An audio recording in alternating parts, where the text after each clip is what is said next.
Palawan naman po ako. Diba? So nakaka-proud po kasi yung grand upline natin is si Upline Ray taga Palawan po. And so nakaka-proud po kasi from Palawan din po ako. Diba? So kinakabahan ako. Oh my God. So una ko pong pasalamatan, syempre si Lord, no? Siya po yung dahilan kung bakit po ako nandito. And syempre po, and syempre, dahil po ako nandito, syempre, gusto ko pong pasalamatan yung upline ko, si Coach Joker Nangit. Kasi kung hindi niya po ako pinagtsagaan, wala po ako dito ngayon. And, di ba, so,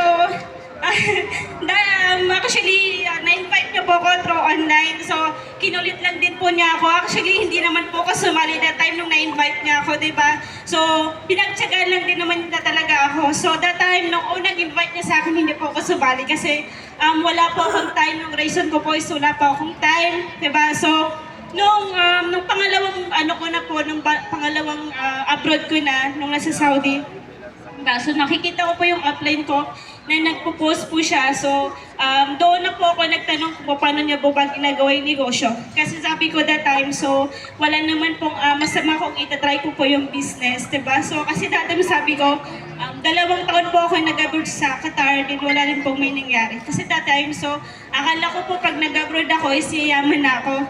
Ganun po kasing mindset ng mga probinsya, diba? So, yun po, nakipagsapalaran po ako din. Wala rin naman pong may nangyari sa akin. Diba? So sabi ko that time, so why not hindi ko po itry yung negosyo. Diba? So yun nga po. And so nagpag-guide po ako sa upline ko. Diba? So thankful po kasi from the start po, pinagtyagaan po kayo ng upline ko. Hindi niya po kami nabayaan kahit na minsan, siyempre, matigas po yung ulo ko, diba? Mahirap po akong turuan kasi minsan hindi po ako sumusunod sa kanya. So, thank you sa kanya kasi pinagtyagaan niya ako, hindi niya po pinabayaan kahit na minsan po nagkakatampuhan kami ng upline ko, diba? Hindi niya po ako pinabayaan. So, maraming salamat kasi, Coach Joker, nakit na nandyan ka palagi na nagagay sa akin. Hindi ko po to maaabot kung hindi po dahil sa'yo. And siyempre po, gusto ko rin po pasalamatan si Coach Irene Dagunari kasi that time nung nandyan po ako katulad sa inyo na nakatayo, di ba?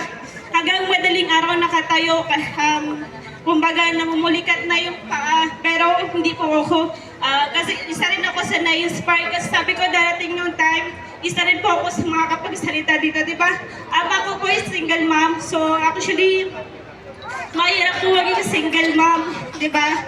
So that time yung anak ko, kumbaga sa Palawan, that time po kasi nung nasa abroad pa ako, di ba nung nasa abroad pa ako, kasi syempre nakakapagpadala ka pa ng maayos sa pamilya, sa nag-aalaga. So kumbaga sobrang bait nila sa'yo.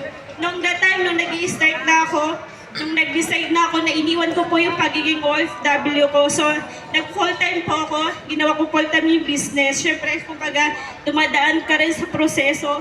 Then, that time, siyempre, dumadaan ka sa proseso, nung nadidelay na yung padala sa nag-aalaga sa anak mo, kung ano-ano na yung naririnig mo, diba? Sabi nila na nagpapakasarap ka na sa Maynila. And siyempre, that time na magbe-birthday yung anak ko, hindi na pinapakausap sa'yo kasi minsan nadidili na yung pinapadala mo sa kanila. Siyempre, hindi nila naiintindihan yung business.